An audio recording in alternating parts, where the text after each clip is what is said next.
2 ദിവസം എനിക്ക് പണിക്ക് പോകാൻ പറ്റിയില്ല. അതുകൊണ്ട് എനിക്ക് മീൻ വറുത്തത് ഇല്ല. കുഴപ്പമില്ല, ഞാൻ കാണിച്ചു തരാം. തള്ളേ മക്കളോടെ മീൻ വറുത്ത് കൂട്ടി കഴിച്ചല്ലോ അല്ലേ? കുഴപ്പമില്ല. ബീറ്റ്റൂട്ട് ഉണ്ടായിരുന്നല്ലോ.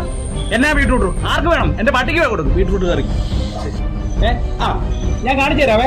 നിങ്ങൾക്ക് സുഖമായല്ലോ, നിങ്ങൾ കഴിച്ചല്ലോ അല്ലേ? കിച്ചുവിനൊരു മീൻ വറുത്ത്, അപ്പൂനൊരു മീൻ വറുത്ത്, നിനക്ക് വേണോ മീൻ വറുത്ത്? ഇനി ഇല്ല, ആരും ചോദിച്ചോണ്ട് വന്നേക്കരുത്. 3 പേര് മൊത്തം കഴിച്ചോണം.